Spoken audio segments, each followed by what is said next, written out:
YS Jaganmohan Reddy ఈరోజు కృష్ణా జిల్లా పర్యటన ఏదైతే మోంతా తుఫాన్లో నష్టపోయిన రైతుల్ని కలవడానికి ఈ యొక్క పర్యటన కొనసాగిస్తున్నట్టు వైఎస్ఆర్సీపీ అయితే ఇప్పటికే చెప్పడం జరిగింది. అయితే సాక్షిలో మాత్రం అడుగడుగున జననీరాజు అని చెప్పేసి జగన్మోహన్ రెడ్డి గారికి పాత తరహాలోనే ఎలివేషన్ ఇచ్చుకుంటూ వస్తుంది. మరి వాస్తవానికి అక్కడ రియాలిటీ ఏంటి? ఇదే అంశానికి సంబంధించి పూర్తి విషయాలు తెలుసుకోవడానికి మనతో ఉన్నారు ప్రముఖ రాజకీయ విశ్లేషకులు అడిసిమిల్లి శ్రీనివాసరావు గారు. సార్ నమస్కారం అండి. నమస్కారం అండి. సార్, జగన్మోహన్ రెడ్డి గారి పర్యటన ఎప్పుడైనా సరే సాక్షిలో మాత్రం కామన్ పాయింట్స్ రెండు ఉంటాయి. ఒకటి, అడుగున అభిమానులను అడ్డుకుంటున్నారు. రెండోది, పోలీసుల్ని కాదనుకొని విర్రవీగి మరీ జనసందోహంగా మారిపోయిన ఏరియా. ఈ రెండు కామన్గా ఉంటాయి. ఒక పక్క అడ్డుకుంటున్నారని వాళ్ళే చెప్పారు, మరో పక్క జనసందోహాన్ని వాళ్ళే చెప్తారు. తాజాగా ఇప్పుడు ఆయన కృష్ణా జిల్లాలో మోంతా తుఫాను పర్యటన, అప్పటికే ఆ తీరం దాటిన తర్వాత ఎప్పుడుకో వచ్చి వెళ్ళిపోయాడు. మళ్ళీ ఇప్పుడు ఆ రైతులను పరామర్శించడానికి అని చెప్పేసి కార్యక్రమం ఏర్పాటు చేస్తున్నారు. ఈ అంశం గురించి మీరు ఏమంటారు? రాష్ట్రంలో ప్రతిపక్ష హోదా లేకపోయినా అసెంబ్లీలో అతను ప్రతిపక్ష నేత, విపక్ష పార్టీకి నేత. అతను డెఫినెట్గా ఇంకా బాధ్యత ఉంది. కానీ ఎమ్మెల్యే కూడా పార్టీ అధ్యక్షుడు, మాజీ ముఖ్యమంత్రి. కాబట్టి రాష్ట్రంలో ఇటువంటి విపత్తులు సంభవించినప్పుడు అతను కూడా అడ్రస్ చేయాలి. ప్రజల్ని వాళ్ళకి భరోసా ఇవ్వాలి, వాళ్ళకి అండగా నిలబడతారని చెప్పాలి. అవసరమైతే ప్రభుత్వాన్ని డిమాండ్ చేయాలి, ఇంకా కొంచెం ఎక్కువ సహాయం చేయమని చేయాలి. తప్పులేదు, ఖచ్చితంగా చేయాలి. మనం ఆహ్వానించాలి, అతన్ని స్వాగతించాలి. దానికి ఇప్పుడు అతను వెళ్ళేది పరామర్శకి, పంట నష్టపోయిన రైతుల్ని పరామర్శించడానికి వెళ్తున్నాడు. దానికి అడావుడి మేళం ఎందుకు? నువ్వు వెళ్ళొచ్చు, నీతో పాటు 10 మంది 20 మందినో తీసుకెళ్ళొచ్చు. వేల మంది నువ్వు వస్తున్నావని చెప్పేసి అడావుడి డీజిల్ పెట్టి, అక్కడ గోశాలలో డీజిల్ పెట్టి అక్కడ పామర్ దగ్గర ఆవులు గీవులు బెంబేలు ఎత్తిపోతున్నాయంట డీజిల్ కూడా. చెప్పులకి డీజే అవసరం ఏంటి? ఇప్పుడు నువ్వు పర్యటనకి వెళ్ళేవయ్యా, బ్యాండ్ మేళం నువ్వేనా పెళ్ళికి వెళ్తున్నావా? అది నీదేనా పెళ్ళి? అక్కడ ఇప్పుడు స్వతంత్ర భారతంలో చావు కూడా పెళ్ళిలాంటిది అంటాడు శ్రీశ్రీ గారు పాటలో. ఏంటండి శ్రీశ్రీ గారు అన్నది ఒక ఆకలి రాజ్యం అనే సినిమాలో ఉంటుంది పాట. అలాగా నువ్వు నిజంగా వాళ్ళు నష్టపోయి హలో లక్ష్మణ అని ఉంటే, నిజంగా ఈ ప్రభుత్వంలో నష్టపోయినా కష్టంగా భావించకుండా చేస్తారు వీళ్ళు. ఎందుకంటే ఆల్రెడీ వాళ్ళు పరామర్శ చేశారు, క్షేత్రస్థాయిలోకి వెళ్ళారు, వాళ్ళ పంట నష్టాన్ని అంచనా వేస్తున్నారు, వేసేసారు. మొత్తం ప్రభుత్వ సహాయం, కేంద్రం నుంచి సహాయం తీసుకొస్తారు, వాళ్ళకి పంట నష్టాన్ని భర్తీ చేయడానికి ప్రయత్నం చేస్తారు. పూర్తి స్థాయిలో భర్తీ చేయడం ఎవరి వల్ల కాదు, వీళ్ళు చేయరు. వాళ్ళు చేయగలిగింది నువ్వు కానీ ఇంకొకరు కానీ చేయగలిగిన దాని మీద 2 రెట్లు బాగా చేస్తారు వీళ్ళు. అందులో వాళ్ళు ఏమీ సందేహం అక్కర్లేదు. నేను చెప్పింది కాదు, వాళ్ళ రైతులే ఒప్పుకుంటారు రేపు దాన్ని. వాళ్ళు తుఫాన్కి ముందస్తుగానే జాగ్రత్తలు తీసుకుని ఆస్తి నష్టాన్ని, ప్రాణ నష్టాన్ని తగ్గించారు. కళ్ళారా చూసాం. ప్రభుత్వ యంత్రాంగము, అధికారులు, పార్టీ శ్రేణులు, ప్రభుత్వం, ముఖ్యమంత్రి గారు, డిప్యూటీ సీఎం గారు, మంత్రులు అందరూ, లోకేష్ గారితో సహా అందరూ ఎలా పనిచేశారో చూసాం. నువ్వేం చేసావు? అప్పుడు నా ఫ్లైట్లు లేవు అని అక్కడ దాక్కున్నావు.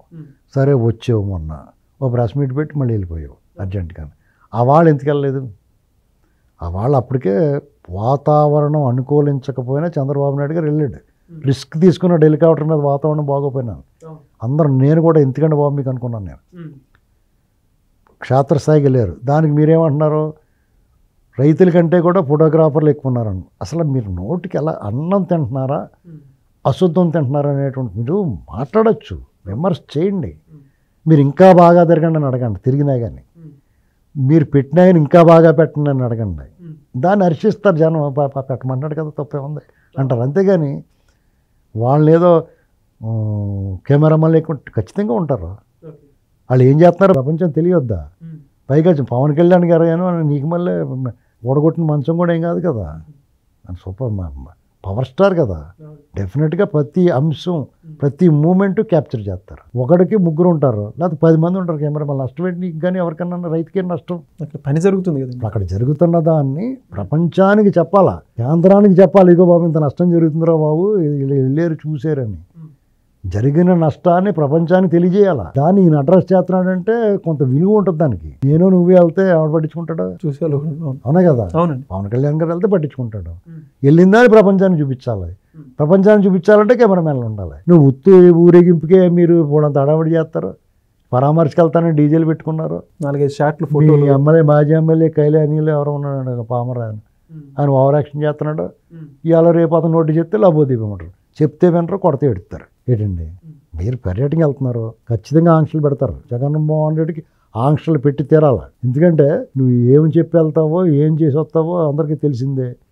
గత ప్రీవియస్గా నీ పర్యటనలంతా కూడా ఏ రకంగా చేసేవో చూసిన తర్వాత కూడా పోలీసులు జాగ్రత్తలు తీసుకోకూడదా?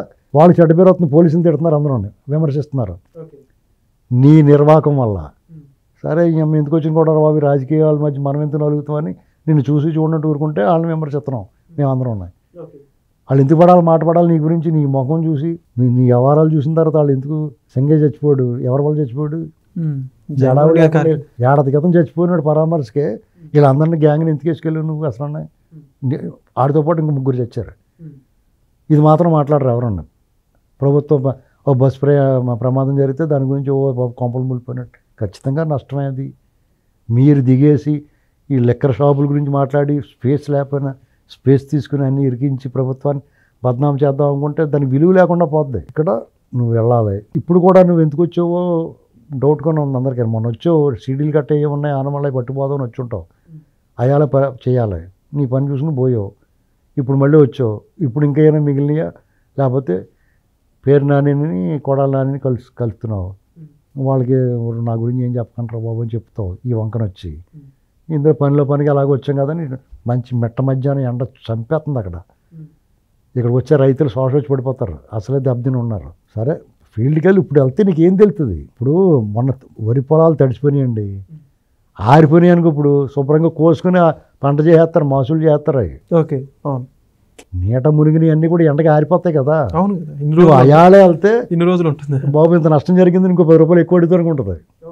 నీకు ఎప్పుడు అధికారంలో ఉన్నప్పటిలాగానే కొంత దొంగలు పడ్డ 6 నెలలకు వెళ్తాం అనేటువంటి నీకు అలవాటు అయిపోయింది, ఎవడ మార్చలేడు. నువ్వు ప్రతిపక్షంలో ఉన్నా కానీ అదే పని. కొంతమంది చేస్తారు అధికారంలో ఉన్నప్పుడు ఒకలాగా, ప్రతిపక్షంలో ఉన్నప్పుడు ఒకలాగా చేస్తారు. ఇతను అధికారంలో ఉన్నప్పుడు తొంగుంటాడు, ప్రతిపక్షంలో ఉన్నప్పుడు తొంగుంటాడు. ఇది వెరైటీ, ఏమీ మార్పు లేదు.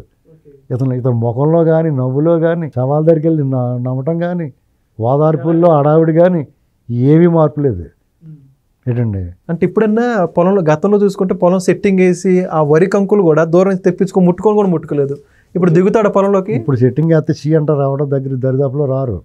ఇప్పుడు మనందరం అనుకున్నట్టుగా ప్రభుత్వం ఏమి మెదలకుండా ఏమి లేదు, తోలు తీసేసిలాగా కనపడుతున్నారు వీళ్ళకి. ఇప్పుడు ఉప్పు అందింది, మీకు టైం వచ్చిందిరా బాబు, 10 రోజులు నవంబర్ 15 తర్వాత ఉంటుంది రౌండ్ వీళ్ళందరికన్నా. సెకండ్ చాప్టర్ అసలు మీకు ఎవరిని విడిచిపెట్టరు.